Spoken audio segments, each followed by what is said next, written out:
Hey guys, thank you for joining me on Eat, Pray, Love.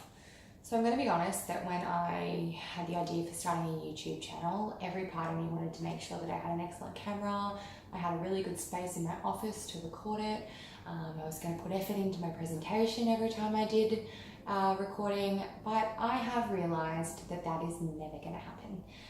If I plan to deliver you guys content on a regular basis, it's going to be raw. So I hope that you guys are okay with that, because ultimately what I think is that the content that can be used is the most important part.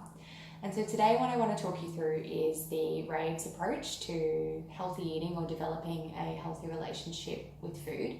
And this is something that was developed by a colleague of mine, Shane Jeffrey, who is an absolute legend in the space, and I highly recommend you checking out.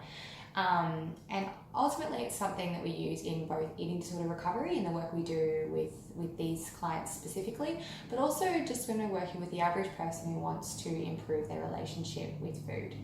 So the RAVES model is an acronym where the R stands for regularity, the A stands for adequacy, the V for variety, E for eating socially, and the S for spontaneity. And it really is a step-by-step approach that people can kind of check in with and go, okay, where am I at? Where am I going? And it really helps orientate them to the journey of improving their relationship with food. So the R speaks to our body's need to eat regularly. And what that means is eating every 3 to 4 hours. So for most people, that's going to look like having 3 meals and around about 3 snacks per day. And the reason that we ensure people are eating regularly, it will help people maintain their energy levels. It will decrease any likelihood of kind of binging or overeating in the evening. It will speed up our metabolism, and it will also ensure that our gastrointestinal system or our stomach is functioning correctly. So often people with eating concerns or a fractured relationship with food, they'll report bloating, constipation, just tummy problems generally, and eating every 3 to 4 hours is something that will help abate a lot of those concerns.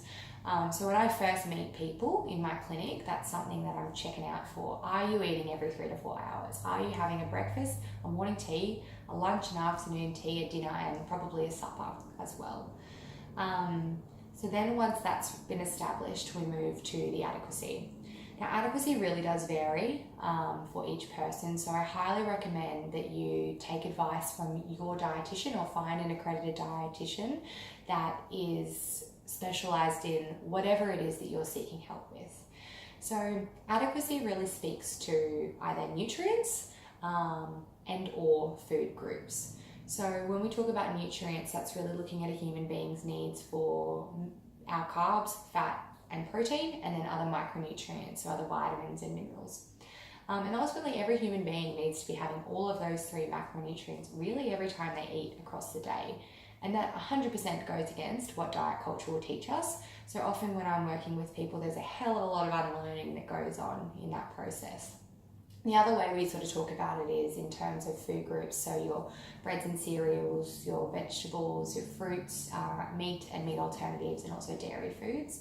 So those two speak to each other in that if you're ticking all of those nutrients, chances are you are eating all of those food groups.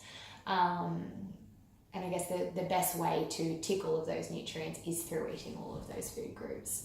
While it can be done, not including certain ones here and there, the reality is that our body's going to function best when we have all of them in our diet. And I guess an addition of food groups to those 5 would be kind of fun foods or just other foods that don't fit clearly into those groups, but they are still a really, really important part of a human being's diet. So I'll work with people to ensure that for where they're at in their journey, that they are ticking those adequacy needs. So the regularity and the adequacy really speaks to someone's physical well-being. It's the thing that's going to make sure that your body is functioning at its absolute best. But the reality is we can be ticking regularity and adequacy and still have quite a challenging relationship with food in our mind. So that's where we will then move through to the variety, the eating socially, and the spontaneity. So variety really looks at being able to eat all foods within those food groups.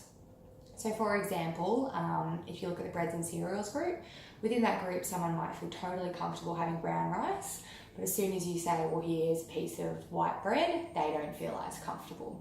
So ultimately, they're very, very similar foods, but our mind might perceive them as quite different.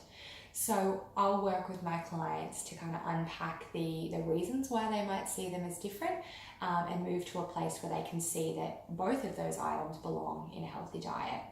And also that variety then kind of sets the foundation for the other two as well, in the sense that if I don't eat a varied diet, so if I can only eat brown rice and not white bread, if my mates then say, hey, well, I want to go to a burger joint on the weekend, here I am thinking, whoa, I can't do that.